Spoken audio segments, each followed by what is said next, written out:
નમસ્કાર ખેડૂત મિત્રો, કૃષિ દર્શન ફોન ઇન લાઈવ કાર્યક્રમમાં આપ સૌનું સ્વાગત છે. મિત્રો, અશ્વ એટલે કે ઘોડાનું આપણા મનુષ્ય જીવનમાં ખૂબ જ અનેરું મહત્ત્વ છે. ઘણા બધા લોકો આનું અશ્વનું પાલન કરતા હોય છે. સમગ્ર ભારતની વાત કરીએ તો પર્વતીય વિસ્તારોમાં પણ અશ્વનું પાલન થતું હોય છે અને આપણા ગુજરાતમાં પણ થતું હોય છે. અશ્વને પણ જીવ છે અને એને પણ રોગ આવતા હોય છે. તો મિત્રો, આજનો આપણો વિષય છે અશ્વમાં આવતા રોગો અને એનો અટકાવ. ઘોડાનું આપણે જે પાલન કરીએ છીએ એમાં ઘણા બધા ખેડૂત મિત્રો અને ઘણા બધા લોકોને સમસ્યાઓ નડતી હોય છે કે કયા કયા રોગ આવે છે, એના લક્ષણો શું હોય, એને અટકાવ કરવા માટે આપણે ઘરે બેઠા શું કરી શકીએ અને પશુપાલન ડૉક્ટરને કેવી રીતે મળવું, એની સારવાર કેવી રીતે લેવી, આ બધું જ જાણવું આપણે ખૂબ જ જરૂરી છે. તો મિત્રો, આજનો આપણો કાર્યક્રમ છે અશ્વને પ્રતિ, અશ્વમાં આવતા રોગ અને એનો અટકાવ. અશ્વ પાલન કરતા ખેડૂતોને કોઈ પણ પ્રકારનો પ્રશ્ન હોય તો અમારા ફોન નંબર નોંધી લેશો 079-2685-3814 અને 2685-3816. આપ જ્યારે પણ ફોન કરો ત્યારે હંમેશા ટીવીનો અવાજ ધીમો કરી અને અશ્વપાલન લગતા અને એને આવતા રોગો વિશે અમને સીધો પ્રશ્ન કરી શકો છો. અને જ્યારે પણ ફોન કરો ત્યારે વિષય બહારના પ્રશ્નો ન પૂછવા મારી ખાસ વિનંતી. ચાલો આપણે કાર્યક્રમ શરૂઆત કરીએ. આજે જે બે મહાનુભાવ પધારે છે એનો પરિચય આપો તો મારી બાજુમાં છે ડૉક્ટર MD પટેલ સાહેબ, જેઓ સહપ્રાધ્યાપક તરીકે કામધેનુ યુનિવર્સિટી નવસારી ખાતે ફરજ બજાવે છે. નમસ્કાર. જેઓ આપણને અશ્વને લગતા રોગોની સંપૂર્ણ માહિતી આપશે. અને એમની બાજુમાં છે ડૉક્ટર SV માવદિયા સાહેબ, જેઓ મદદનીશ પ્રાધ્યાપક તરીકે Kamdhenu university veterinary college Junagadh ખાતે ફરજ બજાવે છે, જે આપણને અશ્વને લગતા તમામ પ્રશ્નોનું નિરાકરણ કરશે. આપને અશ્વ પાલન કરતા લોકોને જે પણ પ્રશ્ન હોય તો આપ અમને ઘેર બેઠા પ્રશ્ન કરી શકો છો. નમસ્કાર પટેલ સાહેબ. નમસ્કાર માવદિયા સાહેબ, આપનું સ્વાગત છે. પટેલ સાહેબ, પહેલો પ્રશ્ન એ થાય કે અશ્વનું આપણા માનવ જીવનમાં શું મહત્વ છે? આધુનિક ઇતિહાસ પ્રમાણે જો આપણે જોઈએ તો અશ્વનું જે પાલતુ પશુ તરીકે અપનાવવાનું 3000 BC શરૂઆત થઈ, પરંતુ આપણા વેદો પુરાણોમાં અશ્વપાલન અને અશ્વના લગતા ઘણી બધી માહિતી કે ઉપલબ્ધ છે. અશ્વ સંહિતા નામનું ચરક ઋષિ એક થઈ ગયા જેમને અશ્વ સંહિતા લખેલી. મહાભારતમાં વાત કરીએ કે જે 5 પાંડવો તેમાં જે નકુલ હતા તે અશ્વ ચિકિત્સક તરીકે જાણીતા હતા. આમ વેદો પુરાણોથી અશ્વપાલન અને અશ્વનું ઘણું બધું મહત્ત્વ છે. અશ્વ જે છે તે પોતાની તાકાત માટે, એની ઝડપ માટે ખાસ જાણીતું છે. એટલા માટે એ રીતે એનો ઉપયોગ થાય. પુરાણોમાં કે પહેલાંના જમાનામાં જો વાત કરીએ તો અશ્વો ખાસ કરીને ઝડપી સંદેશાની આપલે માટે, પરિવહન માટે. પહેલાં એવું કહેવાતું, અને કૃષ્ણ ભગવાને પણ મહાભારત વખતે કહ્યું કે પશુઓમાં હું અશ્વ છું, પશુઓમાં હું અશ્વ છું, એ રીતે કહેવાતું. અને એવું કહેવાતું કે યુદ્ધો જો જીતવા હોય તો જેનું અશ્વદળ સૌથી મજબૂત, એવા યુદ્ધો એ જે રાજા હોય એ યુદ્ધો જીતી શકતા હતા. આમ વિવિધ ઉપયોગો કરવામાં થતા હોય છે અશ્વના, જેમાં ખાસ કરીને જે વાત કરી કે ઝડપી પરિવહન, સંદેશાની આપણે યુદ્ધો માટે. હવે આધુનિક જમાનામાં વાત કરીએ તો વિવિધ રેસોમાં, એટલે કે રમતગમત તરીકે પોલોની રમત હોય કે અશ્વની દોડ હોય, એમાં પણ થતો, લશ્કરમાં અને પોલીસમાં પણ અશ્વનો ઉપયોગ થતો હોય છે. આ રીતે અશ્વ અને મનુષ્યનો ગાઢ સંબંધ રહે. ઘણી બધી લોકવાયકામાં આના ઘણા બધા ઉદાહરણો, આપણે પુસ્તકોમાં પણ ઉદાહરણો જાણી શકીએ છીએ. જેમાં ખાસ કરીને વાત કરીએ તો મહાભારતમાં જે અશ્વમેઘ યજ્ઞ, જેનો ઉલ્લેખ આપણે બધાને ખબર છે, તે રીતે ત્યાર પછીના સમયગાળાની વાત કરીએ કે મહારાણા પ્રતાપનો ચેતક ઘોડો, એની જે વાત કરીએ તો આપણે જાણીએ. અને ગુજરાતમાં ખાસ કરીને વાત કરીએ તો કે સ્વામિનારાયણ ભગવાન હતા, જ્યાંની માણકી ઘોડી જે અશ્વ તરીકે ખૂબ પ્રચલિત છે, અને રામદેવ પીરનો જે ઘોડો એ ખાસ પ્રચલિત. આ રીતે અશ્વ અને મનુષ્યમાં ઘણા ગાઢ સંબંધો છે અને એ રીતે વિવિધ પ્રકારે અશ્વનો ઉપયોગ થતો આવ્યો છે. ખૂબ સરસ પટેલ સાહેબ. પટેલ સાહેબ, અત્યારે દેવજીભાઈ રાજપૂત જોડાયા છે, આપણે સાંભળીએ. દેવજીભાઈ, આપનું સ્વાગત છે. આપનો પ્રશ્ન કહો. હા સાહેબ, નમસ્કાર. નમસ્કાર. આપણે સાહેબ શિયાળામાં અશ્વમાં કયા રોગો આવી શકે અને કોઈ રસીને કઈ કઈ આપી શકાય? ચોક્કસથી. હા, શિયાળાની ઋતુમાં જે તમે દેવજીભાઈ વાત કરી કે અશ્વમાં ઠંડીના લીધે શ્વસન તંત્રના, એટલે કે રિસ્પાયરેટરી સિસ્ટમ જે કહેવાય ને, શ્વાસોશ્વાસના તકલીફના રોગો થતા હોય છે.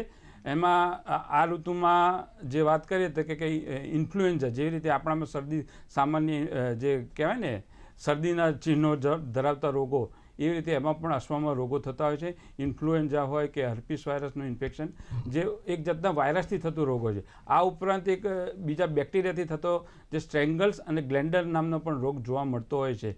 એટલે આ વાયરસથી જે થતા હોય એની રસી હોય, અને જે બેક્ટેરિયાથી થતા રોગો હોય તો એના માટેને આપણે યોગ્ય તપાસ અને પછી એની સારવારથી આપણે એના ઉપર કાબૂ મેળવતા હોઈએ છીએ. ખૂબ સરસ પટેલ સાહેબ. પટેલ સાહેબ, અત્યારે જંબુસરથી ગોરધનભાઈ રાણા જોડાયા છે. ગોરધનભાઈ, આપનું સ્વાગત છે. આપનો પ્રશ્ન કહો. નમસ્કાર સાહેબ, હું જંબુસરના સિગામથી બોલું. હાજી.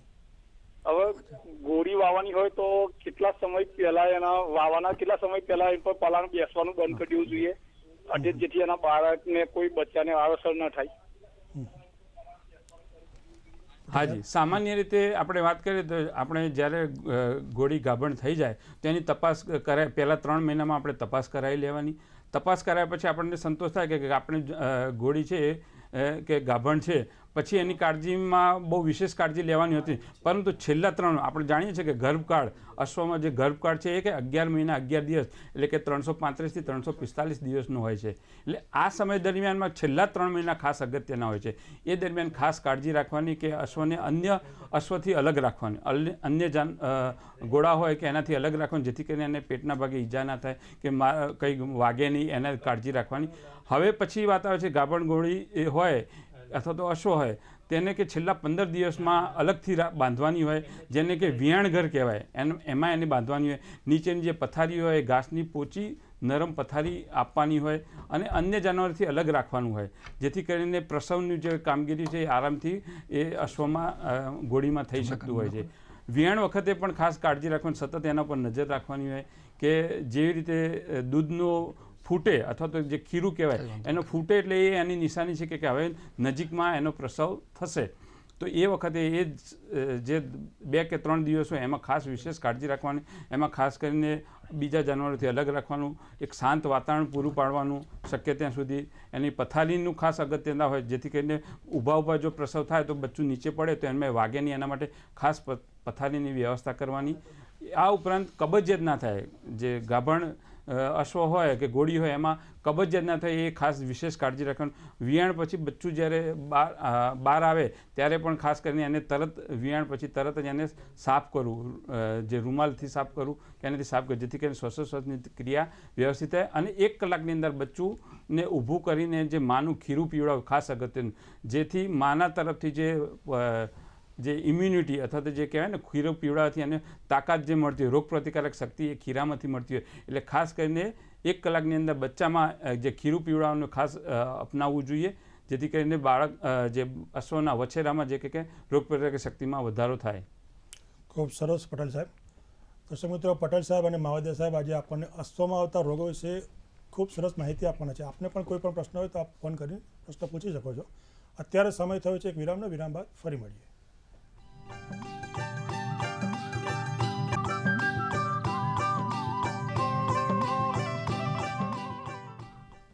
વિરામ બાદ કૃષિ દર્શન ફોન ઇન લાઈવ કાર્યક્રમમાં આપ સૌનું સ્વાગત છે. મિત્રો, આજનો વિષય ખૂબ જ અગત્યનો છે, અશ્વમાં જોવા મળતા રોગો અને એનો અટકાવ.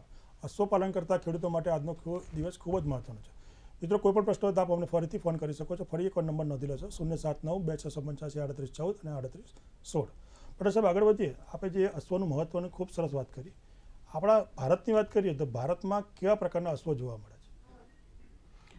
ભારતમાં મુખ્યત્વે 5 પ્રકારના અશ્વો જોવા મળે છે, જેમાં આપણા ગુજરાતની જે પ્રાઇડ કહેવાય, જેને કે કાઠિયાવાડી ઘોડો, એ રીતે પછી મારવાડી હોર્સ, પીટી હોર્સ, જનકાશી અને મણિપુરી, આમ 5 પ્રકારના મુખ્ય હોય. આ ઉપરાંત વિદેશમાંથી અમુક જે રમતગમત માટેના જે કહેવાય થરોબ્રેડ અથવા તો અરબી ઘોડા પણ જોવા મળતા હોય છે.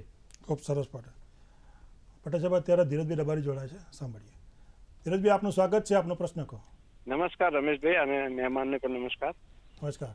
મારો પ્રશ્ન એ છે કે કોઈ પણ ઘોડી કે ઘોડો, અશ્વ કે નર કે માદા, હવે એને શિયાળામાં રોગ ન થાય એ માટે ખાસ કરીને કયા પ્રકારના આહાર આપવા જોઈએ? અને કોઈ માન લો કે એને કોઈ બીમાર હોય, તાવ આવ્યો કે બીજો કોઈ અન્ય ડોક્ટરી ભાષામાં, તો એની સવારી કરવી જોઈએ કે ન કરવી જોઈએ? આ વિશે મારે સાહેબ જોડે જાણવું. માવડિયા સાહેબ, પોષણ. ખૂબ સરસ સવાલ છે આપનો, બરોબર છે. હવે મહત્વની વસ્તુ એ છે કે શિયાળામાં જે રોગો થાય છે, ખાસ કરીને સાહેબે હમણાં વાત કરી, પટેલ સાહેબે, બરોબર છે, કે ઇક્વાઇન ઇન્ફ્લુએન્ઝા કે ન્યુમોનિયા ટાઈપના જે શરદીના રોગો કહેવાય છે એ. અને બીજી વસ્તુ કે જે ઈતરડીથી અને ફ્લાયથી કે માખીથી થતા રોગો છે, જેમાં બેબીસિયોસિસ જેને કહેવાય બેબીસિયોસિસ, અને બીજું આવે છે ટ્રિપેનોઝોમિયાસિસ, જે માખીથી થાય છે, અને જે બેબીસિયોસિસ જે ઈતરડીથી કરડવાથી થાય છે. તો આ 3-4 રોગો જે ઇમ્પોર્ટન્ટ મહત્વના છે, જેના ઉપર આપણે ખાસ ફોકસ કરવું જોઈએ. અને એનો કંટ્રોલ કરવા માટેના પગલાં લેવા કરતાં ખાસ કરીને થયા પહેલાં અથવા તો થાય પછી તુરંત જ આપણે જે નજીકના પશુ સારવાર કેન્દ્ર તરફ જે ડૉક્ટર અવેલેબલ હોય તેને જાણ કરી અને એની તુરંત સારવાર કરાવવી જોઈએ. કારણ કે આ રોગ એવા છે ને કે એ તમારા જાનવરને ધીમે ધીમે ખાઈ જાય છે. એટલે બેટર કે એટલા માટે કે તમે એની દવા વહેલી કરાવો, જેથી કરીને એને આપણે મૃત્યુ તરફ જતાં રોકી શકીએ અને એ રોગનો અટકાવ કરી શકાય. બીજો તમારો સવાલ એવો હતો કે એ જાનવરને આપણે ઉપયોગિતા લેવાય કે ન લેવાય. બટ જાણીતું જ છે કે જે કોઈ પણ બીમાર વ્યક્તિ છે અથવા તો બીમાર જાનવર છે તો એનો આપણે ખરેખર કામમાં ઉપયોગ ના લેવો જોઈએ. એ આપણી સમજદારી ઉપર નિર્ભર કરે છે અને આપણી જાણ માટે કે દરેકની જાણ માટે કે એ આપણને એને કામ કરાવવાનો સવાલ જ નથી આવતો. એને આપણે આરામ આપવો જોઈએ. ખૂબ સરસ. સાહેબ અત્યારે મહેશભાઈ ડાભી જોડાયા છે, સાંભળીએ. મહેશભાઈ, આપનું સ્વાગત છે, આપનો પ્રશ્ન કહો. હા, હવે મારે કાઠિયાવાડી ઘોડી છે, ઉંમર એની 3 વર્ષની થઈ છે, પણ હિટમાં નથી આવતી, તો મારે હિટમાં લાવવા માટે શું કરવું? હાજી સાહેબ, એના માટે હિટમાં નથી આવતી એનો તો મહત્વનું કારણ તો એના જે હોર્સના ગાયનેકોલોજીસ્ટ હોય છે, આપણે બરોબર છે, જે તમારા એરિયામાં પ્રેક્ટિસ કરતા હોય છે ડૉક્ટર, અથવા એમને બતાવો. જો એમનાથી બી કોઈ સારવારમાં એમને ખ્યાલ ન પડે તો તમારી નજદીકના આપણે વેટનરી કોલેજ જુનાગઢ છે, બરોબર છે, જુનાગઢમાં ગાયનેકોલોજીના નિષ્ણાંત ડૉક્ટરો ત્યાં મળી રહેશે તમને. તો ત્યાં જઈને એનું પૂરેપૂરું હેલ્થ ચેકઅપ કરાવો, એના લોહીની તપાસ કરાવડાવો, એને અંદર હાથ મૂકીને ચેક કરાવડાવો કે એના અંદરના અવયવો બરોબર વિકસિત છે કે નથી, બરોબર છે. અને જો જરૂર પડશે તો ત્યાં તમને સોનોગ્રાફી બી કરી આપશે અને તમને સચોટ નિદાન કરી અને આપશે કે આમાં આ તકલીફ છે, તો તમારે હોર્મોનલ ટ્રીટમેન્ટ તરફ જવું છે તો એ તમને હોર્મોનલ ટ્રીટમેન્ટ સજેસ્ટ કરશે. અને એના સિવાયની બી જો કોઈ બીજી સારવાર, અત્યંત આધુનિક સારવારની જરૂર પડશે તો તમને ત્યાંથી સજેસ્ટ કરવામાં આવશે. ટૂંકમાં સાહેબ, કોઈ પણ રોગ હોય તો તાત્કાલિક ડૉક્ટરનો સંપર્ક કરવો જરૂરી. તાત્કાલિક ડૉક્ટરનો સંપર્ક. ને આ બધા જો થાણ આપ્યા પછી બી રહેતી નથી કે ગાભણ નથી રહેતી, એના પ્રશ્નો ઘણા બધી બહુ મોટા જટિલ પ્રશ્નો છે, જેનો ઉકેલ માત્ર જનરલી આપણે છે ને કે જે આપણા મેઇન સેન્ટર છે, આપણી કોલેજ બનાવવામાં આવેલી છે, ત્યાં નિષ્ણાંતો તમને મળી રહેશે, ત્યાં તમને એની સચોટ સારવાર મળશે. ખૂબ સરસ સાહેબ. અત્યારે પાલનપુરથી દિનેશભાઈ જોડાયા છે. દિનેશભાઈ, આપનું સ્વાગત છે, આપનો પ્રશ્ન કહો. સર, તમને અને 2 મહાનુભાવોને તેમજ દૂરદર્શનની ટીમને, અને મારો પ્રશ્ન એવો છે કે જે ઘોડામાં આવતા રોગો માણસમાં ટ્રાન્સમિટ થાય છે કે કેમ, અને તે બીજા પ્રાણીઓ તેનાથી દૂર રાખવા કે કેમ, અને તેનું જે અશ્વપાલન કરીએ છીએ તે પ્રાણીઓથી દૂર કરવું યા નજીક કરવું. બીજું એમ છે કે જે કેટલા ટાઈમની ઘોડી થાય પછી એને ગર્ભદાન કરાવવું, અને એ કુદરતી કરાવવું યા આર્ટિફિશિયલ કરાવવું, અને તેનું જે આંખોનું 2 વિઝન છે એ અલગ છે કે કેમ, બાબલા શા માટે પહેરાવવું?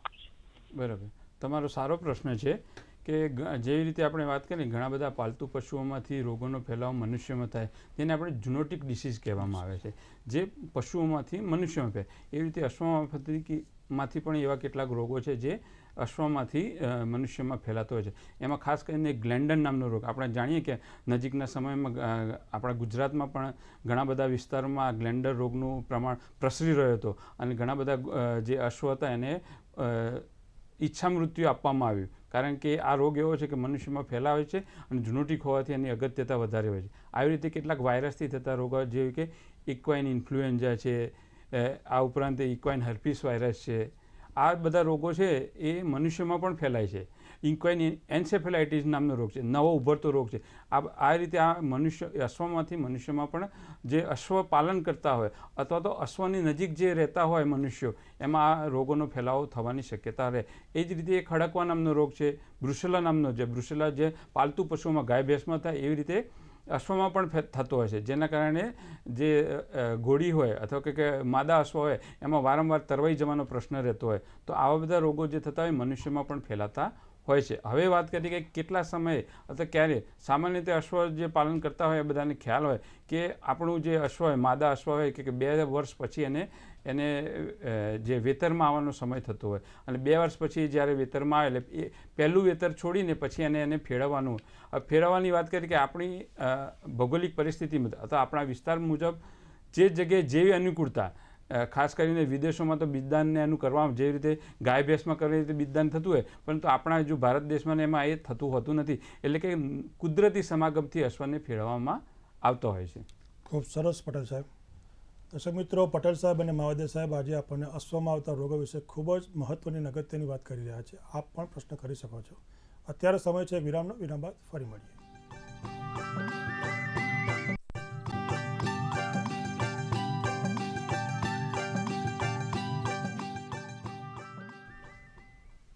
વિરામ બાદ કૃષિ દર્શન ફોન ઇન લાઈવ કાર્યક્રમમાં આપ સૌનું સ્વાગત છે. મિત્રો, આજનો વિષય ફરી એકવાર નોંધી લેશો: અશ્વમાં આવતા રોગો અને તેનો અટકાવ.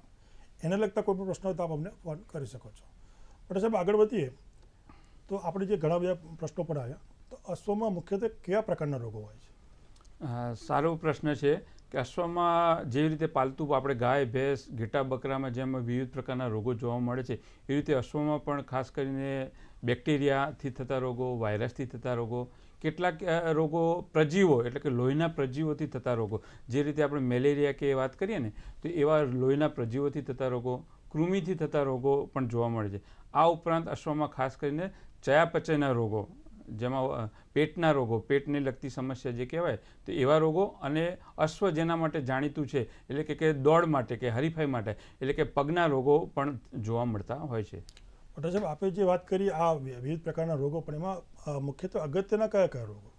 મુખ્યત્વે રોગોમાં અશ્વના મુખ્ય રોગોમાં જેમ વાત કરીએ કે ચક્રીનો રોગ છે, આ ઉપરાંત ધનુરનો રોગ છે, એ રીતે પેટના રોગોમાં જે કોલિક જેને કહેવાય, પેટની સૂળ જેને કહેવાય એ રોગ છે.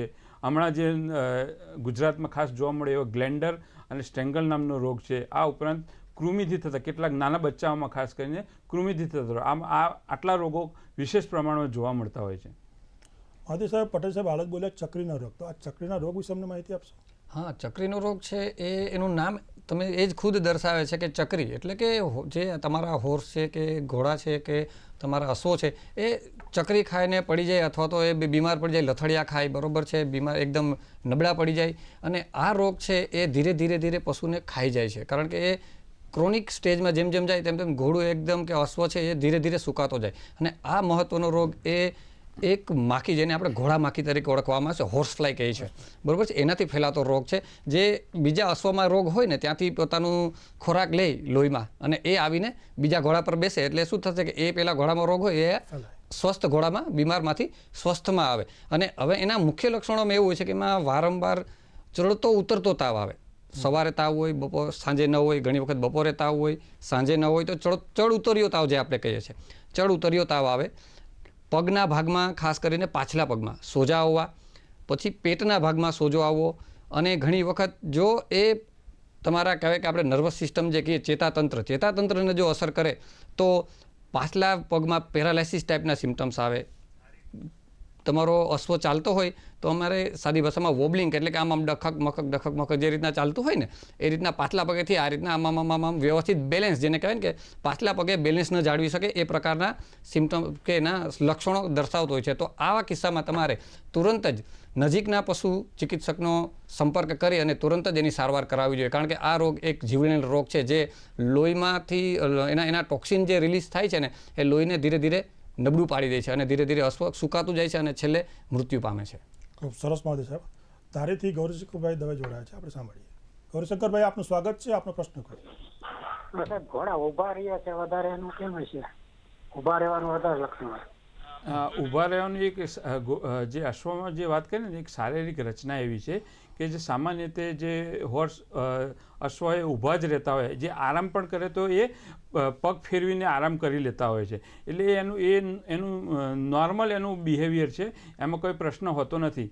જે ઘણીવાર તો એવું કે અશ્વ જે કે બેસે જ નહીં, પણ એ નોર્મલ છે, એમાં કોઈ એમ છાતીનું જે હાડકું હોય એટલે એને બેસવામાં તકલીફ પડે, એટલે મોટાભાગે જે આરામ પણ કરતો એ ઊભા જ રહેતા હોય.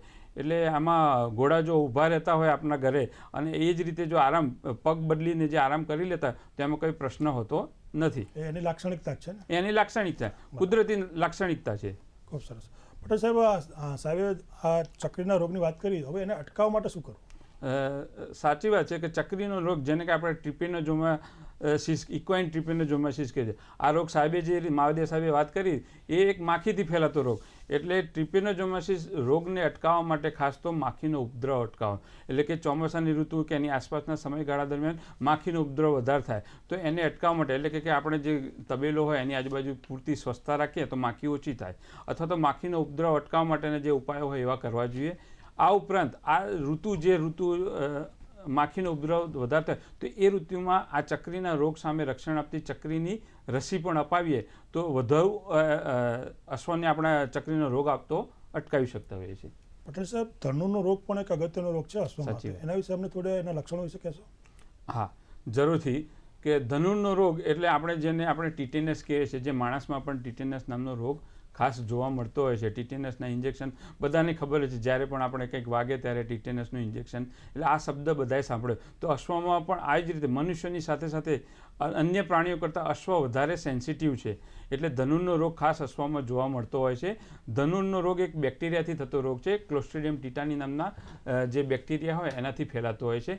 જ્યારે પણ અશ્વની એની રેગ્યુલર જે કામગીરી દરમિયાન જ્યાં કોઈ ઘા પડતા હોય, સામાન્ય રીતે આ બધા જે બેક્ટેરિયા છે કે ધૂળ માટીમાં જોવા મળતા હોય, અને જ્યારે પણ ઘા પડે ત્યારે એ ઘા દ્વારા એની શરીરમાં પ્રવેશતા હોય છે, અને સમયની અનુકૂળતા મુજબ અથવા તો એમને જે અનુકૂળ પરિસ્થિતિ મળે ત્યારે આ બેક્ટેરિયા વિકાસ પામે, અને વિકાસ પામીને એમાં શરીરમાં અંદર એવા ટોક્સિન પેદા કરતા હોય છે, એટલે કે ઝેરી તત્વો પેદા કરતા. આ જે ઝેરી તત્વોના લીધે અશ્વમાં એની જે અસરો જોવા મળતી હોય છે, ખાસ કરીને ચેતાતંત્રને અસર કરતા હોય, અને એના કારણે ચેતાતંત્ર નબળું પાડે છે. એના કારણે શું થાય કે અશ્વમાં ચેતાતંત્ર નબળું પડવાને જે જકડન જોવા મળે. અશ્વમાં જડબાથી લઈને શરૂઆતમાં જડબાદ અને પછી આખા શરીરમાં જકડન જોવા મળે.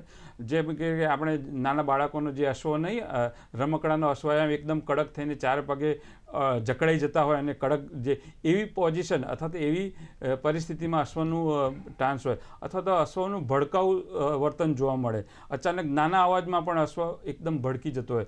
તો આવા બધા ચિહ્નો એમાં અશ્વમાં જોવા મળતા હોય છે. જો આ પરિસ્થિતિ જોવા મળે તો લગભગ જ્યારે ધનુર રોગ થતો હોય અશ્વમાં, તો આ એક જીવલેણ રોગ છે, એટલે કે સારવાર લગભગ અશક્ય છે. છતાં પણ આધુનિક સમયમાં જો તાત્કાલિક સારવાર કે એવું થતું હોય તો 10થી 20% કેસમાં અશ્વ બચી પણ જતું હોય છે. એટલે અટકાવ ખાસ અગત્યનો છે. અટકાવ માટે ખાસ કે ધનુરના જે રસી હોય, જેને ટીટીના ઇન્જેક્શન કહેવાય, એ દર વર્ષે અપાવવાના હોય અશ્વમાં, આપણા પાળતું અશ્વમાં, તે ખાસ અપાવવા. અને જ્યારે પણ કંઈ મોટી ઇન્જરી કે વાગે ઘા થાય તો ત્યારે પણ ફરીથી ધનુની જે ટીટીનું રસી છે કે ધનુરની રસી જે અપાવવી ખાસ અગત્યની છે અથવા જરૂરી હોય છે. ખૂબ સરસ પટેલ સાહેબ. મહોદય સાહેબ, આગળ વધીએ તો અશ્વમાં લાલ પેશાબનો એક રોગ હોય છે, એના વિશે અમને કહેશો? હા, એ ખૂબ જ અગત્યનો પ્રશ્ન છે અને એક અગત્યનો રોગ છે, જેને અમે અમારી ભાષામાં બેબેસિયોસિસ અથવા તો થાઇલેરિયોસિસ તરીકે ઓળખવામાં આવે છે. આવી એક ઈતરડીથી થતો રોગ છે, જે નાના નાના ઈતરડાઓ શરીરમાં ચડી જાય અને પછી એ પોતાના એ જે બીમારી એ જે જંતુ છે લોહીમાં ભેળવે. લોહીમાં ખાસ કરીને એમાં એ જે આપણા રક્તકણ કહીએ ને, એ રક્તકણને અસર કરે છે. એ રક્તકણમાં ભેળી જાય છે અને ત્યાં ટોક્સિન પોતાને રિલીઝ કરી અને રક્તકણને મારી નાખે છે. હવે રક્તકણ આપણને ખબર છે કે લોહી છે, લોહીના મહત્ત્વના ભાગ છે. હવે એ રક્તકણ જ્યારે ડિસ્ટ્રોય થાય છે કે નાશ પામે છે, ત્યારે એમાંથી જે છૂટું પડેલું હિમોગ્લોબિન, જે આપણે હિમોગ્લોબિન કહીએ છીએ આપણું, બરોબર છે, એ લોહીના આપણા પેશાબમાં ભળે છે અને એના પરિણામે લાલ કલરનો પેશાબ આવે છે. પણ ઘોડામાં આ લાલ કલરનો પેશાબ બહુ રેરલી આવતો હોય છે. એમાં જનરલી આ જ્યારે રોગ થાય છે ઘોડામાં, ત્યારે આપણે જે તમે સાંભળેલું હશે જોન્ડિસ. જોન્ડિસ એક મહત્ત્વનું લક્ષણ છે આ રોગનું. ખાસ કરીને 90% કેસીસમાં આ રોગમાં જોન્ડિસ ઘોડામાં વધારે થાય, જેમાં લીવરને તકલીફ થાય અને આંખોમાં પીળાશ આવે, પેશાબ પીળા કલરનો આવે, ચામડી ધીરે ધીરે પીળા કલરની થવા લાગે અને પશુ ધીરે ધીરે નબળું પડવા માંડે. અને એની સારવાર બી અત્યારે અવેલેબલ છે, અને એને જો તુરંત તમે ડાયગ્નોઝ થઈ જાય કેસ, બરાબર છે, તો તરત જ જો નજીકના પશુ દવાખાના પાસે લઈ અથવા તો પશુ જે આપણી પાસે પશુ ડૉક્ટર વિઝિટમાં આવે છે આપણા ઘરે, એમને પાસે જો સમયસર સારવાર લેવામાં આવે તો એ રોગને આપણે મટાડી શકીએ છીએ અને કંટ્રોલમાં લાવી શકીએ છીએ. તો મહોદય સાહેબ, લાલ પેશાબનો જે રોગ છે એના જો બીજો એક રોગ છે, એના વિશે કંઈ કહેશો? હા, એ જ સેમ ટુ સેમ એવા જ પ્રકારનો એક રોગ આવે છે, બરોબર છે, જેને અમારી ભાષામાં મંડે મોર્નિંગ સિકનેસ કહેવામાં આવે છે, એઝોટુરિયા. મંડે મોર્નિંગ સિકનેસ એટલે સાદી ભાષામાં કે આપણે 2 દિવસ શનિ રવિની રજાઓ આવી, ઘોડાને આરામ કરાવ્યો, આપણે બી કામે ક્યાંય નથી ગયા અને બેઠા છે, એટલે ઘોડો બી આરામમાં છે, બીજા કોઈ કામમાં લીધું નથી, અને સોમવાર મંડે આપણે તરત જ એની પાસેથી કામ લઈએ.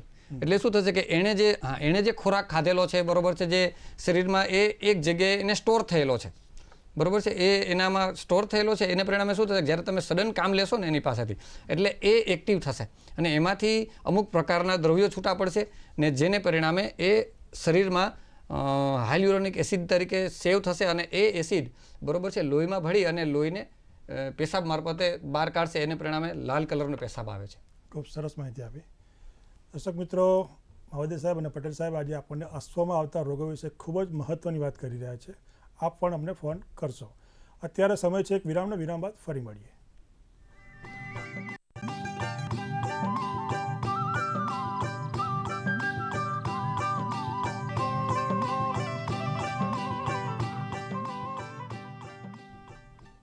વિરામ બાદ કૃષિ દર્શન ફોન ઇન લાઈવ કાર્યક્રમમાં ફરી એકવાર આપ સૌનું સ્વાગત છે. મિત્રો, આજનો વિષય ફરી એકવાર નોંધી લેશો, અશ્વમાં આવતા રોગો અને એનો અટકાવ.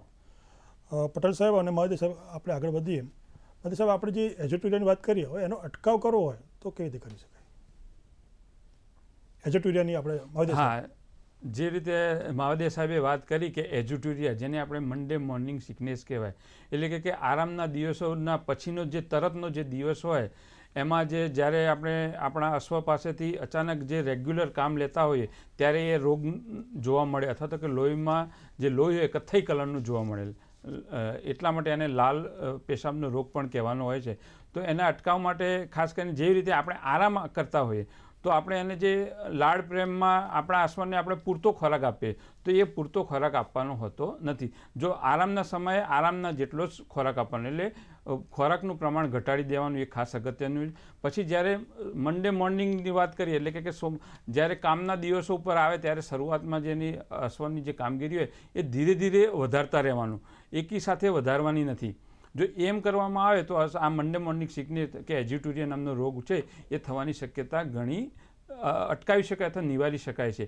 આ રીતે ખાસ કરીને આરામના સમયમાં ખોરાકનો ઘટાડો કરવો, અને બીજું જ્યારે પણ કામગીરીમાં આરામના દિવસો પછી અશ્વની કામગીરી ઉપર લઈએ તો એમાં એ કામગીરી ધીરે ધીરે વધારવાની, નહીં કે એક સાથે વધારવી. આ જો આટલા બે પરિબળોને જે આપણે ધ્યાનમાં લઈશું તો આપણે આ રોગ થતો અટકાવી શકીએ છીએ.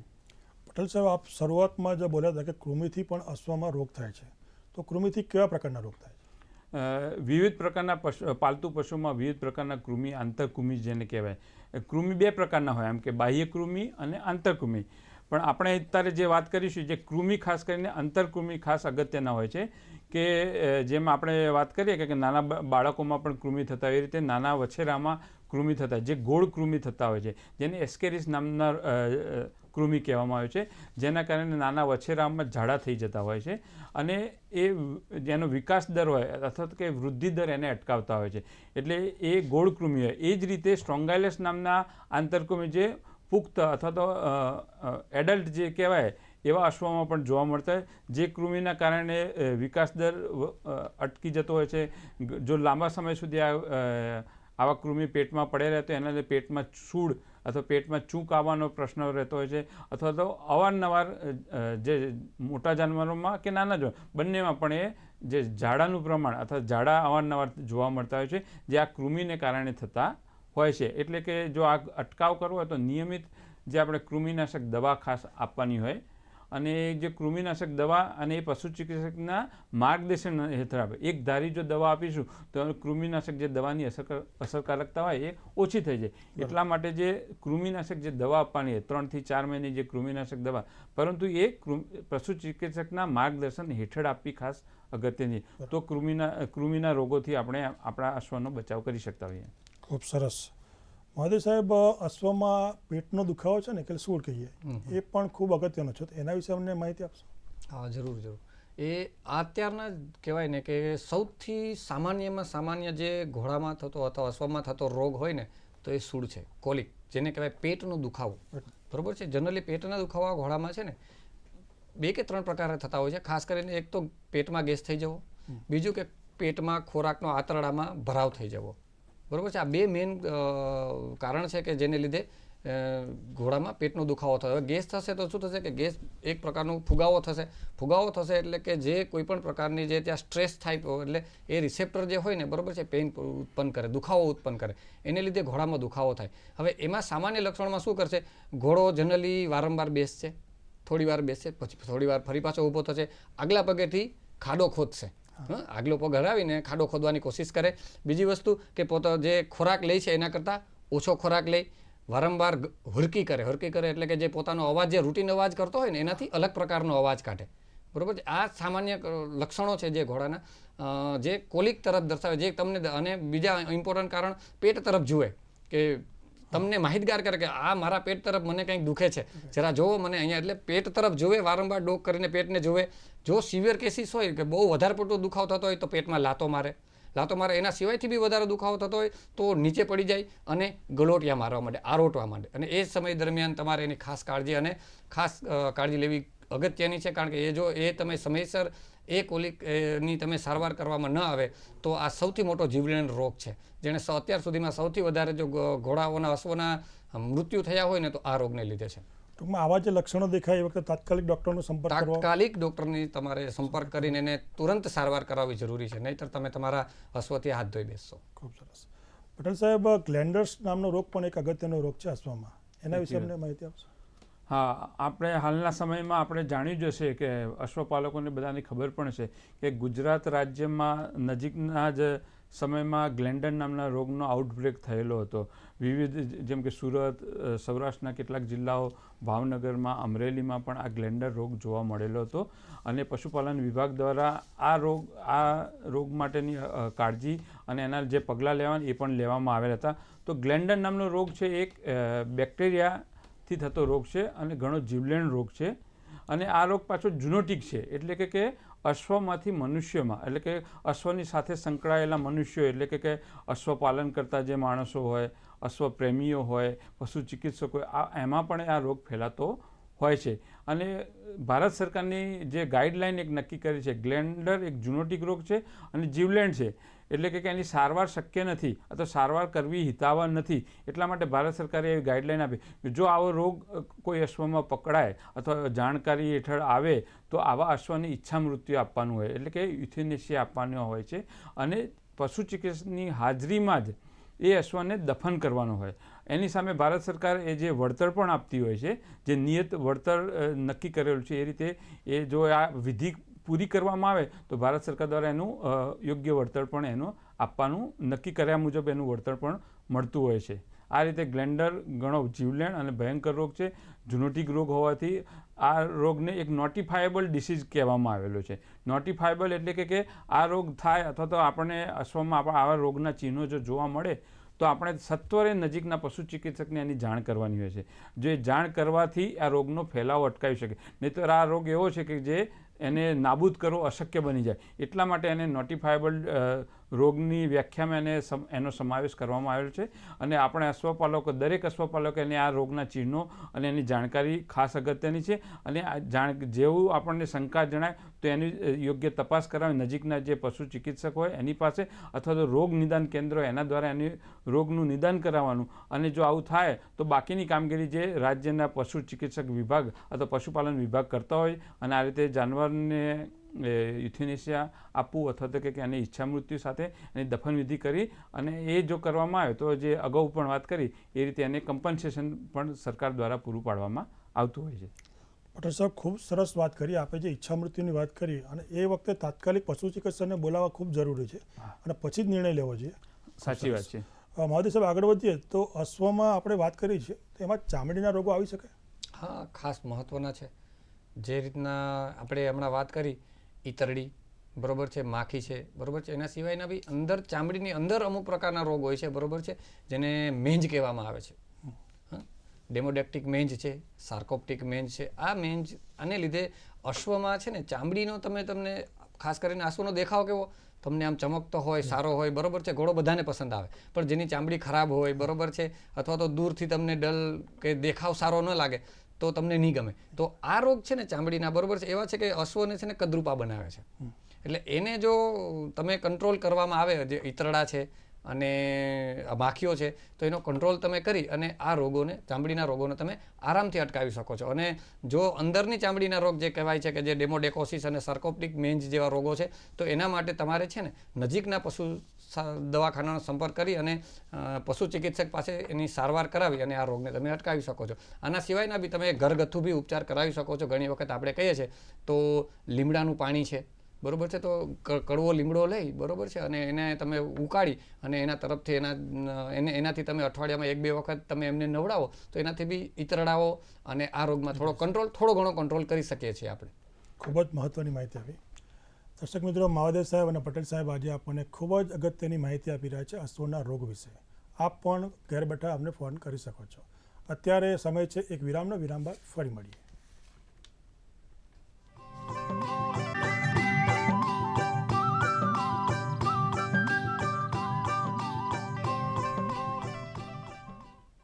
વિરામ બાદ કૃષિ દર્શન ફોન ઇન લાઈવ કાર્યક્રમમાં ફરી એકવાર આપ સૌનું સ્વાગત છે. મિત્રો, આજનો વિષય અશ્વમાં આવતા રોગો અને એનો અટકાવ છે એના વિશે કોઈ પણ પ્રશ્ન હોય તો આપ અમને ફોન કરી શકો છો. પટેલ સાહેબ, આગળ વધીએ તો આંખનો કૃમિ હોય છે અશ્વમાં, તો એના વિશે અમને પ્રકાશ પાડશો, એના વિશે માહિતી આપશો? હા, જરૂરથી. અગાઉ આપણે જેમ વાત કરી ને કે અંતઃકૃમિ, એવી રીતે આંખના કૃમિ પણ એક જાતના અંતઃકૃમિ કહેવાય છે, જે સેટેરિયા અથવા તો થેલેજિયા નામના એક જે જાત કહેવાય અંતઃકૃમિની, એનાથી થતા રોગો હોય છે. સામાન્ય રીતે આ જે આંખના કૃમિ જે હોય એ માખી દ્વારા ફેલાતો હોય. જે આંખમાં જેથી પ્રવાહી નીકળતું હોય અશ્વના, ત્યારે એ માખી રોગિષ્ટ અશ્વમાં બેઠે અને ત્યાંથી એ એના ઈંડા કે એને જે લાર્વી હોય એને પકડે અને બીજા તંદુરસ્ત જાનવરની આંખ પાસે જ્યારે બેસતી હોય ત્યારે એનો પ્રસાર કરતી હોય અથવા તો એનો ફેલાવો કરતી હોય. એ રીતે બીજા તંદુરસ્ત અશ્વમાં એનો ફેલાવો કરતા હોય છે. ધીરે ધીરે એનો જ્યારે પુખ્ત બને, લાર્વી પુખ્ત બને, ત્યારે આપણે આંખમાં એના લીધે ઇરિટેશન એટલે કે ખંજવાળ આવતી હોય, એના લીધે સતત આંખમાંથી પાણી વહેવું, ધીરે ધીરે આંખમાં લાલાશ જોવા મળવી, એ લાલાશ વધીને આગળ જવા મળે કે ફૂલું પડવું અથવા તો મોતિયા જેવો ભરાવ થાય, ભૂરા કલરની અથવા સફેદ કલરની સારી બાજી જાય અને આંખમાં ધીરે ધીરે દેખાવાનું બંધ થાય. જો ધ્યાનથી જોવામાં આવે તો એ આંખના આગળના જે ચેમ્બર કહેવાય, એન્ટિરિયર ચેમ્બર જેવા આંખની, તો એમાં ધ્યાનથી જોવામાં તો દોરા જેવા જે કૃમિ હોય એ પણ ફરતા જોવા મળતા હોય છે. તો આને જો જાણકારી હોય અથવા આપણે ધ્યાનમાં આવે તો પશુ ચિકિત્સકને એને બતાવીને એ કૃમિ દૂર કરવાના અને સાથે સાથે દવાથી જે સારવાર કરવાની, આયર્મેક્ટિન નામની જે દવા આપવામાં આવે એ દવાથી જો સારવાર કરવામાં આવે અથવા નિયમિત ધોરણે જે આવી જે દવાનો ઉપયોગ કરવામાં આવે તો આ કૃમિ અટકાવી પણ શકાય છે અને સારવાર પણ કરી શકાય. આ રીતે બંને રીતે આંખના કૃમિ એ ઘણો સામાન્ય અશ્વમાં જોવા મળતો સામાન્ય રોગ છે અને ઘણી બધી તકલીફ કરે. કારણ કે આંખ જે અશ્વની વાત કરીએ કે પગ પછી જો અગત્યનું હોય તો કે અશ્વ જ્યારે ઝડપ હોય ત્યારે આંખ જો કામ ના કરતી હોય તો અશ્વ નકામો છે. તો એ રીતે આંખના કૃમિની પણ ઘણી અગત્યતા છે. ખૂબ સરસ પટેલ સાહેબ. મહાદેવ સાહેબ, અશ્વ એટલે કે ઘોડાનું સૌથી અગત્યનું અંગ હોય તો એ પગ છે. એના પગમાં એને શું શું સમસ્યાઓ જોવા મળતી હોય છે? હા, ખાસ જો કોલિક પછી આપણે હમણાં વાત કરી પેટમાં સૂળ, એ પછીનો જે સૌથી અગત્યનો ઘોડામાં જો તકલીફો થતી હોય ને તો એ પગની તકલીફો છે. ખાસ કરીને એની પગનું જે ડાબલું જે આપણે કહીએ છીએ ખરી, બરોબર છે, એના ભાગમાં લેમિના કરીને આવેલી હોય છે. લેમિના, જેને આપણે લેમિનાઇટિસ કરીએ, જે મોસ્ટ કોમન કે સૌથી વધુ જોવા મળતો રોગ છે લેમિનાઇટિસ. જેમાં લેમિના કે જે પગની જે સોફ્ટ જે લેમિના છે એનું ઇન્ફ્લામેશન થઈ જાય, એટલે કે એમાં સોજો આવી જાય અને એને પરિણામે એમાં એને દુખાવો થાય એટલે પગ એ ત્યાં જમીન પર માંડી ન શકે, એને પરિણામે અશ્વ ચાલી ન શકે, દોડી ન શકે. તમે કોઈ પણ એને કામમાં લેવા માગતા હોય, બરોબર છે, તો તમે એને કામમાં પણ ન લઈ શકો. ખાસ કરીને અત્યારે જે પ્રસંગોપાત જે કામ ચાલે છે કે લગ્ન પ્રસંગમાં આપણે જેનો ઉપયોગ કરીએ છીએ, બરોબર છે, ઘોડાઓનો અને અશ્વનો, તો એ અશ્વનો તમારે એ સમય દરમિયાન તમારે એનું નુકસાન જાય, જે પશુપાલક જેના માટે રાખે છે, અને જે સમય આવે ત્યારે જો એના પગને તકલીફ હોય તો એનો યોગ્ય ઉપયોગ ન કરી શકે અને જે એની જે આમદની હોય, બરોબર છે, જેની એને કમાણી કરવાની હોય જે સિઝનમાં, એ સિઝનમાં એ કમાણી કરી ન શકે. એના સિવાયના બી બીજા ઘણા બધી રોગો આવે છે, બરોબર છે, જેવા કે સાઇડ બોન છે, કેન્કર છે, બોગ સ્પેવિન, એ પ્રકારના અમુક પ્રકારના જે રોગો આવે છે એમાં એ બધા રોગોને જ્યારે તમે આવે એ સમય દરમિયાન જ જો તમે પશુ ચિકિત્સકનો સંપર્ક કરી અને એની સારવાર કરાવો તો તમારે એ ધીમે ધીમે મટી શકે છે. પણ જો તમે એને ઇગ્નોર કરો અથવા તો એમ કહો કે જરા જ લંગડાય છે અને આ તો હમણાં કંઈ જરૂર નથી એમ કરતા રહેશો અને ધીરે ધીરે રોગ ફેલાતો જાય અને છેલ્લે પછી એ પગ નબળો પડી જાય અને આપણે કહેવાય છે કે જો પગ ન હોય ને તો એ ઘોડો કંઈ કામનો નથી, બરોબર છે. છેલ્લે આપણે એ ઘોડાને કન્ડેમ કરવો પડે, એટલા માટે કે બેટર કે તમે એને પહેલાં સારવાર કરાવી. અત્યારે લીમડીથી દીક્ષિતભાઈ જોડા છે, આપણે રાહ જોઈ રહ્યા છે. દીક્ષિતભાઈ, આપનું સ્વાગત છે, આપનો પ્રશ્ન કહો. નમસ્કાર. મારો પ્રશ્ન એ છે કે આપણા અશ્વને કોઈ પણ જાતનો રોગ ના થાય એના માટે શું કરવું જોઈએ, અને બીજો પ્રશ્ન એ હતો કે એની પાસે એને આહારમાં શું શું આપી શકાય, અને ત્રીજો એ પ્રશ્ન હતો કે અશ્વને રાખવા માટેને વાળો બનાવવા માટે સરકાર શું સહાય આપે છે? હાજી, તમે જે વાત કરી કે રોગ ના થાય માટે શું શું કરવું જોઈએ, તો અગાઉ પણ આપણે જોયું કે વિવિધ પ્રકારના રોગો, જેમ કે પ્રજીવોથી થતા રોગો અને બેક્ટેરિયા જે કે ગ્લેન્ડન નામના રોગ છે, અથવા તો પછી કેટલાક વાયરસના રોગો. તો અશ્વમાં જે અમુક જે ચકરીનો રોગ હોય તો એની જે રસી હોય, એવી રીતે ધનુરનો રોગ છે તો એની પણ રસી હોય, તો નિયમિત જે એનું રસીકરણ કરાવવાનું ખાસ અગત્યનું. અગાઉ આપણે જેમ જોયું કે કૃમિથી થતા રોગો, જે કે આંતરિક કૃમિ હોય કે આંખના કૃમિ હોય, તો એનો અટકાવ કરવા માટે આપણે જે વાત કરીએ નિયમિત કૃમિનાશક દવા આપવાની હોય અને રસીકરણ કરવાનું હોય, ચાહે ધનુર્નું હોય કે ચકરીના રોગ માટેનું, અને કેટલાક ઉભરતા રોગો પણ છે તો એના માટેને પણ જો અશ્વની આપણે જે તબેલો હોય કે ઘોડાર હોય તેમાં જે યોગ્ય સ્વચ્છતા રાખવાની, અને જે બાહ્ય પરોપજીવીની વાત કરી, હમણાં પણ વાત કરી આપણે કે બાહ્ય પરોપજીવીથી રોગો ફેલાતા હોય છે, તો એ બાહ્ય પરોપજીવીનો અટકાવ કરવાનો, એનો ઉપદ્રવ અટકાવવાનો અને સ્વચ્છતા રાખવાથી આ બાહ્ય પરોપજીવીનો ઉપદ્રવ ઓછો હોય તો રોગો આવવાની શક્યતા ઓછી થઈ જતી હોય છે. હવે વાત કરી જે કે કેવી રીતે એને ખોરાક શું આપવો ને, તો ખોરાકમાં અલગ અલગ ઉંમર પ્રમાણે જેનો એનો ખોરાક નિયત નક્કી કરવામાં, કે જે રીતે કે નાના બચ્ચાનો અલગ હોય, કે જેમ કે નાનું બચ્ચું શરૂઆત કરીએ કે નાનું બચ્ચું હોય કે 3 માસ સુધી એ માના દૂધ ઉપર જ નભતું હોય છે, ત્યારબાદ ધીરે ધીરે એનો ખોરાકની શરૂઆત કરતું હોય, 3 માસ પછી એનો પેટનો વિકાસ પ્રોપર થઈ ગયો તો જે બહારનો ખોરાક લઈ શકતો હોય, એ રીતે પછી એના બંને પ્રકારના ખોરાક, લીલો અને સૂકો ચારો જે વાત કરીએ તો એ રીતે બંનેનું મિશ્રણ આપવાનું. શરૂઆતમાં એને કન્સન્ટ્રેટ આપવાનું, એટલે કે દાણ જે કહેવાય એ આપવાનું હોય, જે કારણ કે વિકાસ માટે ખાસ જરૂરી હોય, જેમાં ખાસ વિશેષ પ્રમાણમાં પ્રોટીનનો ભાગ વધારે જોવા મળે તો એ આપવાનું હોય. જેમ જેમ એનો ઉંમર વધતી જાય એમ એનો ખોરાક વધારતો રહેવાનું હોય. વધારતા સાથે પુખ્ત ઉંમરે પહોંચે એટલે જે પુખ્ત ઉંમરમાં બંને પ્રકારના ખોરાકોનું મિશ્રણ આપવાનું હોય, કન્સન્ટ્રેટ, એની સાથે સાથે જે રફેજ કહેવાય એટલે કે ઘાસચારો એ પણ, એમાં ખાસ કરીને લીલો ચારો અને સૂકો ચારો બંનેનું યોગ્ય મહત્ત્વ છે. એટલે કે 60-40% રેશિયોમાં લીલો અને સૂકો ચારો આપવાનો હોય છે. તો એમાં ખાસ કરીને લીલા ચારામાં જે વાત કરીએ, રચકો હોય કે લીલી જુવાર હોય કે એવો ચારો આપવાનો હોય, અથવા તો સૂકા ચારામાં પણ જે કડબ હોય એ ખાસ આપવાની. ભૂસું શક્ય હોય તેટલું એનો ઉપયોગ ઓછો કરવો, પરંતુ જે કડબ હોય, આખી કડબ હોય અને એને કાપીને જે આપવાને તો એ વધારે સારી હોય છે. આ રીતે ખોરાકનું વ્યવસ્થાપન જો કરીએ તો અશ્વમાં ચારાનું જે ખોરાકનું વ્યવસ્થાપનને કારણે જે પેટની સૂળ ઊભી થતી હોય, કબજિયાત થતી હોય, એ ખાસ આપણા વ્યવસ્થાપનથી જ આપણે અટકાવી શકતા હોય છે. અથવા ઇન્ફેક્શન, ઘણીવાર ખાસ કરીને જે આ બગીવનના ઘોડા હોય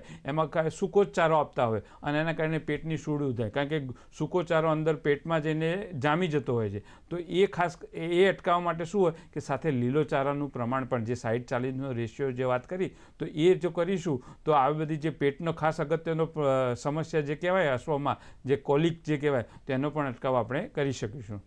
સાહેબ, એમનો ત્રીજો પ્રશ્ન એવો હતો કે કોઈ સહાય ખરી આના માટે, અશ્વ ઉછેર માટે? અશ્વ ઉછેરની સહાય વિશે ખાસ કરીને આપણા જે નજીકના પશુ જે જિલ્લા લેવલે આપણે પશુપાલન વિભાગનો હોય છે તો એનો ખાસ સંપર્ક કરવાનો.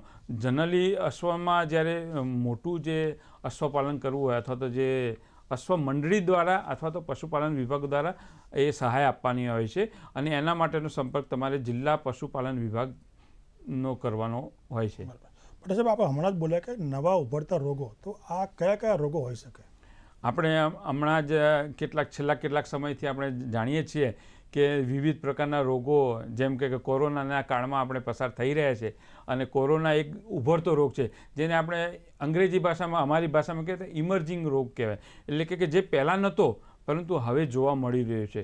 તેવી રીતે અશ્વમાં પણ જે ગ્લેન્ડર કે બીજા જે રોગો હોય, ચક્રી, એ બધા તો અસ્તિત્વ ધરાવતા હતા, પરંતુ હવે નવા નવા રોગો પણ અશ્વમાં પ્રસરી રહે છે અથવા ફેલાઈ રહે છે. જેમાં ખાસ કરીને વાત કરી કે ઇક્વાઇન ઇન્ફેક્શિયસ એનિમિયા છે, ઇક્વાઇન ઇન્ફ્લુએન્ઝા છે, ઇક્વાઇન એન્સેફેલાઇટિસ છે, આફ્રિકન હોર્સ સિકનેસ છે, એ નિપા વાયરસ છે. આ મોટાભાગના રોગો હવે ધીરે ધીરે બીજા દેશોમાં, કારણ કે અત્યારે વિશ્વ બહુ એક નાનું થઈ ગયું છે કે એની ઝડપી પરિવહન થઈ રહ્યો છે, ઝડપી આવાગમન થઈ રહ્યું છે, એના કારણે આ બધા વિદેશમાંથી અથવા બીજા દેશોમાંથી પણ રોગોનું આપણા દેશમાં એનું પ્રસારણ થઈ રહ્યું છે. એટલા માટે આ જે રોગો છે, મોટાભાગના રોગો છે વાયરસથી થતા રોગો છે. આફ્રિકન હોર્સ સિકનેસ પણ છે, એ રીતે ઇન્ફ્લુએન્ઝા છે, હર્પીસ વાયરસ ઇન્ફેક્શન છે. તો આ વિવિધ પ્રકારના જે રોગો છે, અને આ મોટાભાગના રોગો છે પાછા ઝૂનોટિક છે, એટલે કે જે સંપર્કમાં આવતા મનુષ્યમાં પણ આ બધા રોગો, જેમ કે ઇન્ફ્લુએન્ઝા છે, હર્પીસ વાયરસ ઇન્ફેક્શન, એ મનુષ્યમાં પણ ફેલાતો હોય છે. એટલે વિશેષ કાળજી રાખવી ખાસ જરૂરી છે. પટેલ સાહેબ, પાલનપુરથી દિનેશભાઈ ફરીથી જોડાયા છે, સાંભળીએ. દિનેશભાઈ આપનું સ્વાગત છે, આપનો પ્રશ્ન કહો. નમસ્કાર સર, મારો બીજો એ પ્રશ્ન છે કે ગર્ભધાન દરમિયાન કયા રોગો આવે છે અને તેના એ ગર્ભધાન વચ્ચે કેટલો સમય રાખવો અને એનું આયુષ કેટલું હોય છે? મહોદય સાહેબ, ગર્ભધાન. ખૂબ સરસ પ્રશ્ન છે. ગર્ભધાન દરમિયાન જનરલી જો રોગ આવતા હોય ને તો એક મેઇન રોગ છે, બરોબર છે, એ છે બ્રુસેલોસિસ. અને બીજો એક છે ઇક્વાઇનનો, બરોબર છે, પણ એ એટલો આપણે અહીંયા ઇન્ડિયામાં એટલો કોમન છે ને એટલા માટે આપણે એના પર ડિસ્કશન નહીં કરીએ. પણ બ્રુસેલોસિસ છે જે, બરોબર છે, એ મોસ્ટ કોમન કે જે કહેવાય ને કે સામાન્ય રીતે ગર્ભધાન દરમિયાન ફેલાતો રોગ છે. એના સિવાય જનરલી બીજા કોઈ સામાન્ય ઇન્ફેક્શન લાગતી હોય છે પણ એનાથી બહુ કંઈ એટલી બધી અસર નથી થતી. પણ બ્રુસેલોસિસ એવો એક રોગ છે જેને લીધે કે તમારે લાસ્ટ કે જ્યારે ઘોડી ગાભણ વૈયાવાની તૈયારીમાં હોય ને, બરોબર, એ સમય દરમિયાન એનું એબોર્શન કરી નાખે. એટલે કે તમારે આખું લાંબા સમય સુધી તમે એનું જતન કર્યું હોય ઘોડીનું, બરોબર છે, અને છેલ્લો એન્ડ આવે જ્યારે બચ્ચું આવવાનું થાય, બરોબર છે, એ સમય દરમિયાન તમારે એને એબોર્ટેડ થઈ જાય અથવા તો મરેલું બચ્ચું જન્મે અથવા તો નબળું બચ્ચું જન્મે, બરોબર છે. એને પરિણામે ફરી પાસે બીજા પ્રશ્ન થતા હોય તો પછી લાંબા સમય પછી કે એ થઈ ગયો, રોગ આવી ગયો, પછી શું થાય કે ઇન્ફર્ટિલિટી જે આપણે કહીએ કે લાંબા સમય સુધી ઘોડી વારંવાર તરવાતી જાય, બરોબર છે, વારંવાર તમે ઘોડા પાસે થાણ અપાવો છતાં બી એ પ્રેગ્નેન્ટ ન થાય, બરોબર, એવા બધા પ્રશ્નો, જટિલ પ્રશ્નો ઉદ્ભવતા હોય છે. તો બેટર કે આપણે એ પહેલાં સારવાર કરાવવી જોઈએ તો સારું પડે. જે માવદે સાહેબે વાત કરી એમાં એક વધારાનું ઉમેર કે ઇક્વાઇન હર્પીસ વાયરસ નામનો પણ રોગ છે, ઇક્વાઇન હર્પીસ વાયરસ. એમાં પણ જે ગાભણ ઘોડી હોય એમાં તરવાઈ જતી હોય છે અથવા એબોર્શન જોવા મળતું હોય છે. તો આ હર્પીસ વાયરસ હજુ સુધી એની રસી પણ નથી કે બ્રુસેલાની કે એની પણ આપણે રસી નથી. એટલે કાળજી, સાવચેતી, પાડ બાંધવી ખાસ અગત્યની. એટલે કે નિદાન, બ્રુસેલોસિસની વાત કરી સાહેબે, તો બ્રુસેલોસિસનું નિદાન થાય એટલે કે જ્યારે આપણે નવા જાનવર ખરીદતા હોય તો એ વખતે આપણે લોહીની તપાસ કરીએ અને તો એ બ્રુસેલોસિસ નામના રોગનું નિદાન થઈ શકતું હોય છે. તો એવા જાનવર ખરીદતી વખતે ખાસ કાળજી રાખવાની અથવા આવા રોગનું નિદાન થાય તો એવા જાનવરને ખરીદવાનું ટાળવું જોઈએ અથવા તો જેથી કરીને આપણા અન્ય જાનવરોમાં એ રોગનો પ્રસાર ફેલાવો થાય નહીં. પટેલ સાહેબ, અશ્વ ઉછેર અને રોગ નિદાન સાથે સંકળાયેલી સંસ્થાઓ આપણા ગુજરાતમાં ખરી અને સમગ્ર ભારતમાં એના વિશે અમને માહિતી આપશો? ઘણી બધી સંસ્થાઓ અશ્વ, વિવિધ પ્રકારના પ્રાણીઓ માટે જેમ કામ કરે એ રીતે અશ્વ માટેની પણ વિશેષ અશ્વ ઉછેર કેન્દ્રો ગુજરાત સરકાર દ્વારા ચલાવવામાં, જેમ કે ગીર સોમનાથમાં છે, જસદણમાં છે, પાટણમાં પણ છે. વિવિધ વિસ્તાર અથવા ઝોન પ્રમાણે આ રીતે 3 અશ્વ ઉછેર કેન્દ્રો પણ છે. આ અશ્વ ઉછેર કેન્દ્રો ઉપરાંત અશ્વના જે રોગો હોય તો રોગોની નિદાન માટેની દરેક જિલ્લા લેવલે એક રોગ નિદાન કેન્દ્રની સ્થાપના કરેલી છે પશુપાલન વિભાગ દ્વારા. આ સાથે એક રાજ્ય સ્તરે પણ એક અમદાવાદ ખાતે પણ રોગ નિદાન કેન્દ્રની સ્થાપના કરેલ છે. આ ઉપરાંત જો રાષ્ટ્રીય લેવલે વાત કરીએ, દેશમાં તો વાત કરીએ તો કે રાષ્ટ્રીય અશ્વ અનુસંધાન કેન્દ્ર જે હરિયાણામાં કે હિસાર શહેરમાં હરિયાણામાં આવેલું છે, ત્યાં છે. અને એનું એક સબ સેન્ટર બિકાનેર રાજસ્થાનમાં પણ આવેલું છે.